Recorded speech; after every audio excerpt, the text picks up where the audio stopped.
Good morning and welcome to Coffee at the Cottage. We are very excited to share with you today. We're going to talk about our story and just how God has been faithful to us individually and together.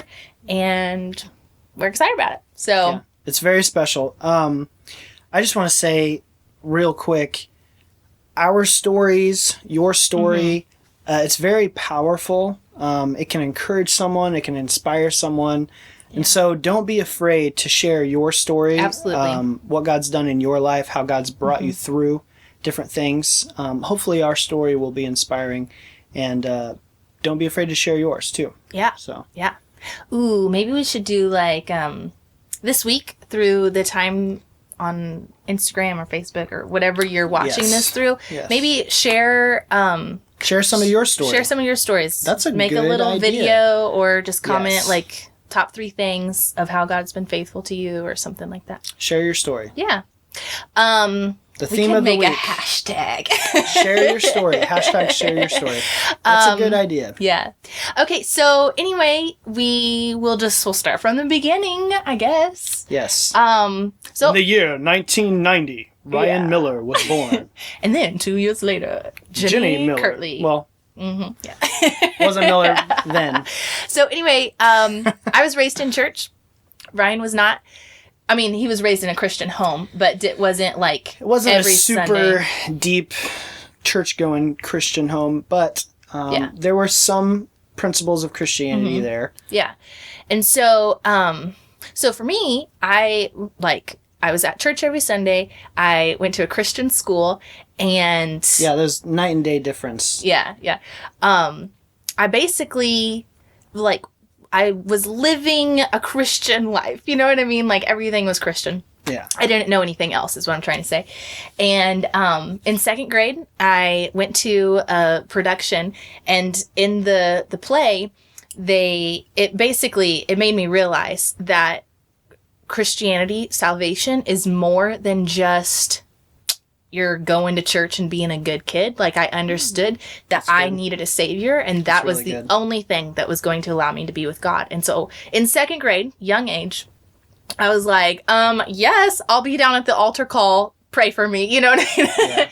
And so that's when I got saved. And then in middle school is when the more happened, when I realized that, okay, it's not even just about me and Jesus' relationship. It's about telling people about him. It's about God using me. It's about God filling me and giving me power to do great things. So that's good. I feel like that was kind of an explosion part of my life in middle school, where like really getting into like living the Christian life. So that was my experience of salvation and school years. And Ryan, I was just going to ask you, do you feel like it was easier for you to follow Jesus growing up in a Christian home and being in church every single week and having Christian friends at church? Was it easier than not? Yeah, I mean... I would say yes and no. So I came to a place several times in my young childhood where I had to decide for myself, like... I apologize. I'm realizing I'm saying like a lot. It's okay. Whatever. Okay, so... This is really good. This will encourage people. Yeah. I had to decide for myself. So, like, you were... Other people's faith and their walk and their journey was constantly in front of you, but you kind of had to make a decision one day, like, hey, I'm not just going to imitate the faith of others around me. I'm going to make my faith my own, discover Jesus for myself and what he means to me so that I can live out my walk. Yeah. Yeah. So like that personal relationship part of Christianity, that was a defining thing for me. Like I need to know that I have a personal relationship with him. Some of my friends that and they have a kind of a similar story to yours. Some of my friends that did grow up in a Christian home, some of their struggles are a little bit different maybe than someone who didn't grow up in a Christian home because they're exposed to the culture of Christianity all around them. Yeah. It's easy to just fit into the behavior of the culture around Right, you in that setting, and you would just look like a Christian, but inside you still don't feel God with you, and you're like, well, I have to keep up this behavior in front of everyone of living like a Christian, but yet you still feel empty and you know something's wrong. So it's like pressure almost, and it's hard to take a step back and say, okay, I'm going to figure out my faith for myself, and then I'm going to live that out from a place of conviction inside of me instead of trying to imitate what's going on around me. That's a unique struggle to kids that grew up in a Christian home. Right. So that's really exactly what you were just explaining was where I was at in second grade. I noticed, wow, I'm a Christian because my parents are Christians and I go to church and I go to a Christian school. But I realized that it's more than that. It is a relationship with Jesus. It is a real thing, So with me, it was a little bit different. So I had, like I said, I did not grow up in a Christian home per se, or a really religious home. I didn't go to church all that much.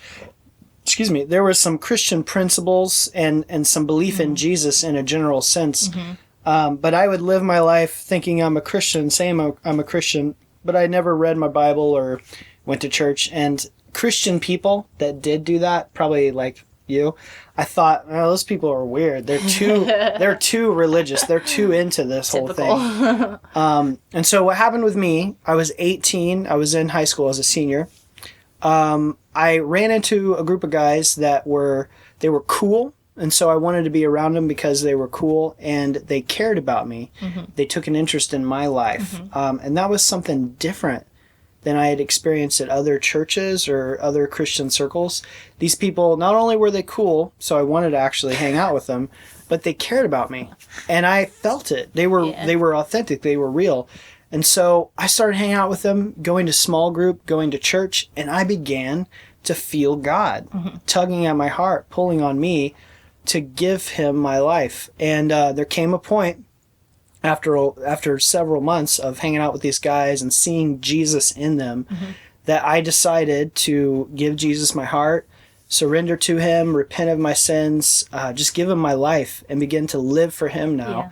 And then hanging out with those guys from there forward, they were able to help answer questions and help me begin to form my new faith. Identity, right? Yeah, it was good. So that is where our friendship kind of started. Yes. Those group of guys went to my church and we all were in youth group together. Yes. And so there comes along Ryan Miller. Forever and always in our lives. Yeah. So I had long hair. I listened to rap music and I wore clothes that were too baggy and very unfashionable. Right. She's helped me out a lot since then. And so anyway, we were in the youth group together. Our youth group had this awesome club where we went into the high school and we had after school groups. And so basically Ryan and I got to experience what ministry looked like together. Not just us, but in a group of people. And so we weren't just like, we see each other once in a while on the weekends or something, but we really got to see how each other operate within ministry and within talking to people about hard stuff and, just really in the thick of it. So you really form a friendship seeing each other every single week, and then being in ministry with each other, going through those tough seasons together. So I want to say this. One thing that I would say to any young people, or actually really just any people, the friends that you choose to have influence in your life really can affect the course of your life. I can just think of moments where I chose to have certain people, not just in my life, but for influence in my life. And I think if I would have allowed certain people to have more influence, I might not be on the same track because they could have influenced me poorly, So you chose who you let into your inner circle of influence, and you chose who to maybe not so much let in. Put some boundaries up. And I will tell you, there were some moments, I can think particularly of some friends where I jail bars up, almost like not pretty boundaries, and it came across very it came across rude. Yeah, not only rude, but like, no, I don't want you in my life. And so I'm not saying that, but you can have some nice, pretty picket fences of like, hey, I'm sorry, this is, I can't allow that kind of influence in my life. I want to go this direction in my life. If you want to go there with me, that's great. We'll hold hands and we'll get there, but I can't follow you in that direction. So, because I'm going this direction. Right. I think that's really important. It's called boundaries. Right. It's a healthy thing. Yeah. I don't think it's wrong for you to avoid spending a huge amount of quality time with people that may necessarily not have your same values, that would influence you in a way from where you're trying to go in life. I think that's healthy. Yeah. We can be friends with people, and we can hang out with people and spend time with people of all kinds of different walks of life and beliefs.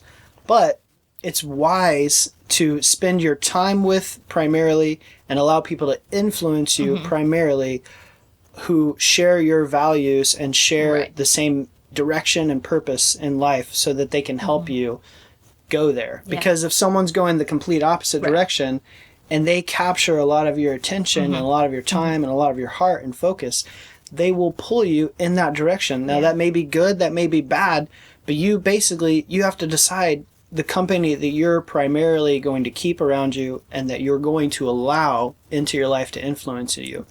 And that's very important. Yeah. So I had said young people, but I would say young Christians. If you're just deciding to live for Christ and changing your life, I mean, your whole life is changing. And so your friend group might be one of those things in your life that needs to have some adjustments or some boundaries. And that's a challenge, but it's totally worth it. Like when you got saved, you were in high school, the end of high school. So your friend group had to change. So I didn't have to struggle with that so much since you were already in I was pretty much community. In a Christian friendship line forever. So for me, there was an adjustment. Over time, it happened over time. It was a process, but slowly over time, I realized, hey, this music I'm listening to isn't exactly softening my heart towards God and towards other people. It seems to be negative and hardening my heart towards God and towards other people. So maybe I shouldn't listen to it as much. And I made those decisions with what you watch, with what you listen to, with the friends you hang out with, like I was saying. And I understand some people may have went to some churches or to some Christian groups that have been very controlling and legalistic and try to tell you, don't listen to this kind of music, don't do that. So we don't want to do that. You have to make that decision. Right. You have to get with God and search your heart and ask God, what's helping me in my relationship with you and staying close to you? And you have to figure that out. And you can get some guidance and some wisdom from friends, but only at the end of the day, after you gather that counsel and read your Bible and pray and stuff, you have to make that decision for yourself between you and God. It's always worth it. It's very wise. The Bible says to guard your heart because everything that you do in life flows from it. All the decisions you make flows from the condition of your heart. And the condition of your heart is made up of what you allow into your heart. So it's very important to guard. So speaking of your heart, so back to our story. We're out of high school. We're preaching a little bit. Let's reel it back. Don't spill your coffee, sweetheart. Oh, yeah. He's already spilled it a couple times. My pant leg, you can't see it. It's covered in coffee. Anyway, so each of us, we were definitely not interested in each other. Yes. We were just friends. You don't even need to do this. We were just friends. There was nothing here. For the longest time. We've been friends for like 10 years. Going to church together, we went to high school together, so there's been a 10-year connection here. So obviously into our, early 20s, each of us desired to be married, to have a girlfriend or a boyfriend, and desired to be married. Like that was something on both of our minds, like as any individuals, good Christian should, as any young person.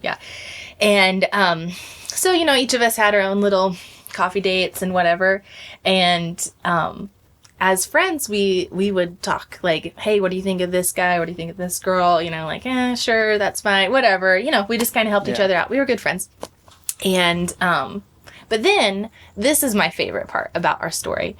Ryan finally decided in his brain that maybe it was the Lord speaking to him, I don't know. But he got it. He understood that he needed to stop just looking at the women's appearance for, like, to decide if that was a good catch for him. So, yeah. You share it. I will be very quick to summarize this chapter of my life. Yeah. But this, I think it's very important I tell it. Yeah. So, it's my favorite part. So.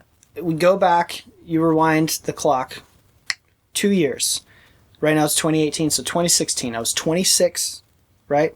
I was at the point, I'm like, okay, I'm still single, God. I'm living for you. I'm doing your will. I'm almost, I'm 26. Like, I'm going to be 30 in a few years. I'm like, God, are you going to bring me a wife? Whatever. And there's friends of ours that have gotten married way younger. There's friends of ours that still aren't married yet. I don't know. People have gotten married young. People have gotten married old. There's no, like, secret formula. But I'm like, hey, God, I think I'm ready. Like, bro, I want a wife. So I'm, like, desperately scrolling Facebook, like, people you may know. Like, is this girl pretty? Okay, oh, yeah, she's pretty. That's great. Is she a Christian? Oh, yes, she is. Awesome. Let's go on a coffee date. And I did this for a while. And I would go on dates, and I'd be like, I don't know. I don't really like this person. I don't really see myself being with them. So anyway, this whole thing happened. I mean, some of you know what I'm talking about. Probably pretty typical. You know what I'm talking about. Okay, so I was doing this. I got to the point where I was just praying with God. And I'm like, God, I don't want to, like, just strive and struggle and just fret and worry over this. Yeah. And so I decided, I took a big leap of faith, a big risk. And I just decided in my heart to lay this down before God. And I basically just said, God, I know that you know I want a wife. I know that you know I want this. I'm going to trust you to bring it to fruition in my life. I'm going to trust you. It's scary. It's fearful to just give that up. But in faith, I'm going to plant this seed. I'm going to give it to you, and I'm going to trust you to bring it to life and to bear fruit. And so I did that. Yep. Quit thinking about it, and a weight was, like, lifted off of me. Like, I wasn't, you know what I mean? I wasn't worried about it. I could breathe easy. And it allowed me to begin to be able to focus on living for God and just being totally focused on Him without distraction. Yeah. And what happened was a few months went by. So I was 26. A few months go by. I start reading. I'm involved in ministry. I'm involved in a lot of stuff. And I start reading a Christian dating book. I think to myself, it's probably good for me to just get some wisdom. This is good. Had a good heart. Started reading Christian dating book. And as I read these words, my heart began to change from looking for a pretty girl and seeing if she was a Christian and trying to match my life with her, to understanding that the importance of what I'm looking for in a wife is not just a pretty face, but deep character and morals and values, and someone of just a strong will to live for God. And as I began to read this and think about these things, a thought popped into my head, like, oh my gosh, I know someone who's a pretty girl and who has a really strong conviction and strong walk with Jesus. Who was that girl? And it was Jenny. And I had never had any kind of serious romantic feelings or attraction to her. Neither one of us had. Yeah. And, as this began to kind of go around in my brain a little bit, I began to pray about it.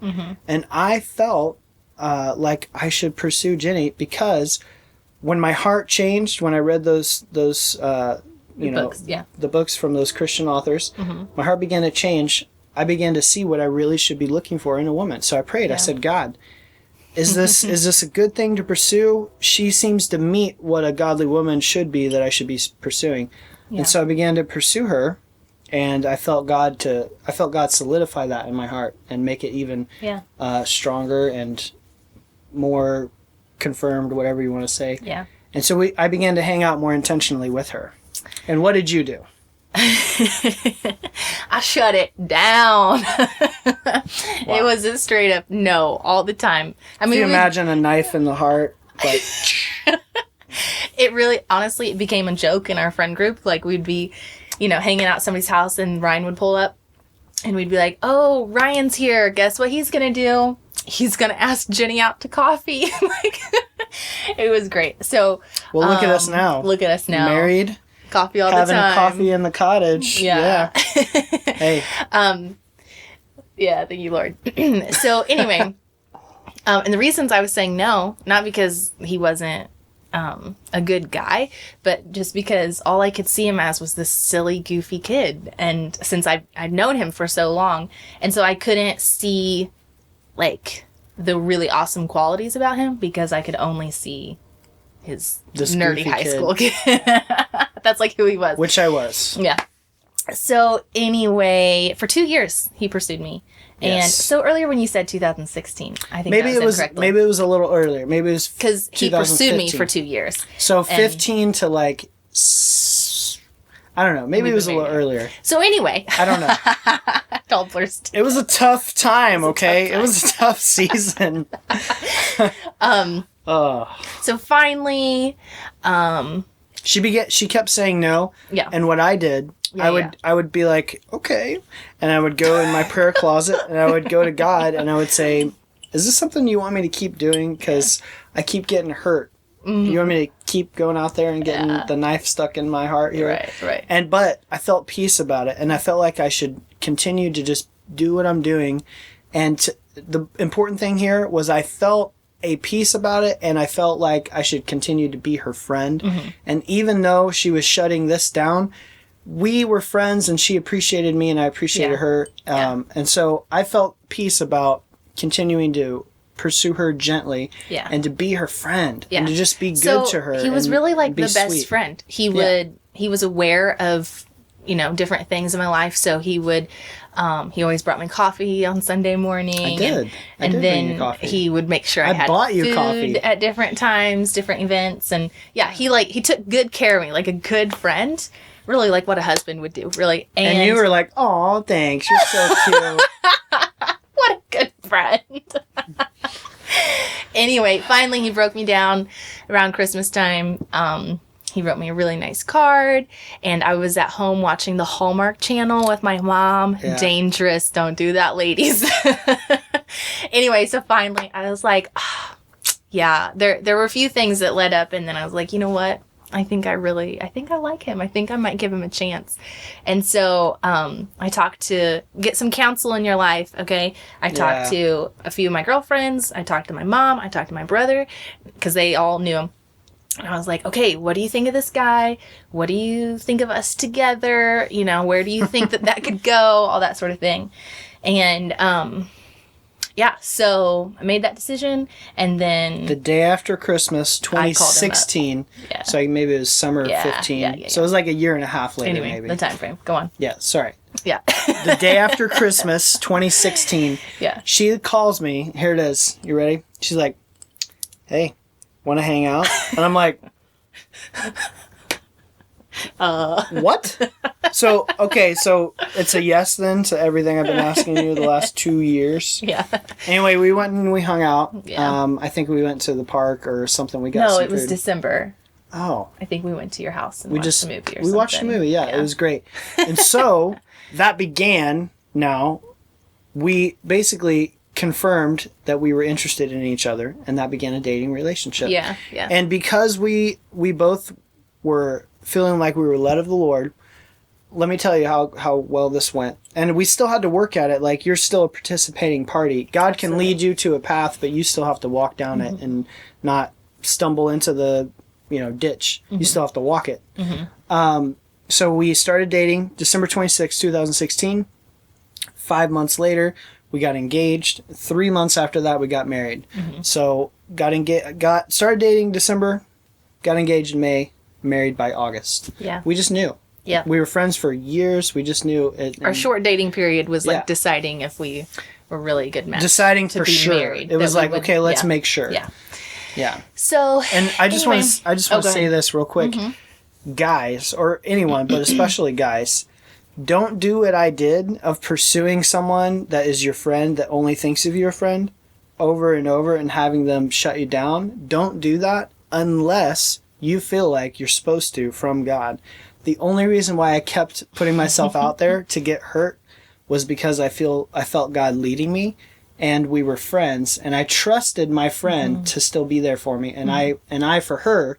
And God led us through that. I would not have continued to do it. I would have moved on if I didn't feel the Lord continuing to lead me in that direction. Like, I felt like he honored my no's. Yeah, and he wasn't a jerk or too pushy or anything like that. Like, that's important. I honored your no because I was your friend. Yeah. And so, like, be respectful of the no. Right. And be honoring, respect it. Yeah. Yeah.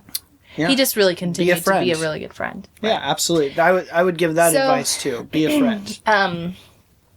Anyway, I can't think of it. Stephanie Gritzgerald. I don't know how to say her last name. Fitzgerald. Gretzinger. Stephanie Gretzinger. She has a song. It came out about the time that we thought about dating. And one of the lines in it is something like, wherever... Is it Voyage? Yes. Okay, like wherever we end up, God will meet us there. Because I really was at a place where I was like... So not only was I asking for the advice of my friends, like, what do you think about him? You know, like, do you think that we would be good together or whatever? I was thinking, like, is this God's plan? Like, is this the one? And it was really you wanted some clear direction. I was kind of stressed out about it because I've been over dating. I had been over dating forever. Like, I never even liked the idea. I still don't. But, so I didn't want to just, like... You're married now. No, I just mean, like, for others. Silly.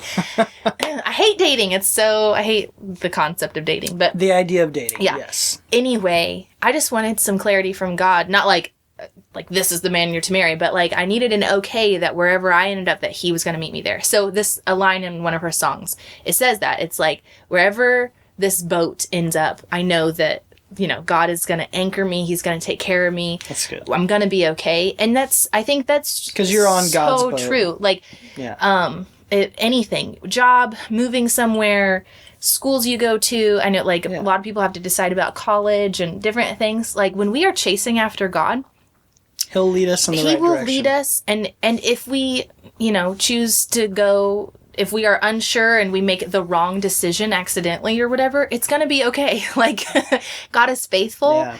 And that's he can always work it out. Yeah. That's how I feel just over and over and over again in my life, that God has been faithful wherever I go, whatever I do, in deciding to go to college and where to go to college and what classes to take and how to set things up in my life with job and money and boyfriend and cars and whatever, you know, like, I haven't always made the perfect, wisest decision, but over and over again, God is like, you know what? That's okay that didn't end up perfect. We're going to move on, and I'm still going to be with you in that. So, so that's, again, like, where I had to come to of, okay, I'm going to take this jump into this relationship and just trust that God will lead me.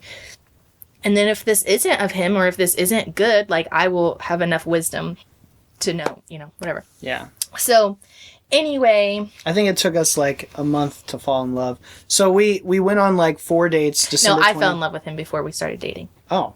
Because I was pursuing her and being a good friend. See? Yeah. So, we started dating December 26th. You've already said this. Well, I'm just... He tends to do I'm this. I'm getting to the point here. We went on, like, 4 dates, and then she went on a trip for school to the Philippines for, like, a whole month. Ooh, and I just haven't had my Philippines friend. Yeah, look at that. It's part of our story. During this time in the Philippines, when we were apart, after we had been spending a lot of time together, that's when the love really started to grow. That's when you fell in love with me? From my end, yeah. I never knew that. And so we were talking, and the first time we really said, I love you, was over Facebook Messenger when you were gone for a whole month. We would do, like, I heart you. So it wasn't we didn't saying technically I love say you. love.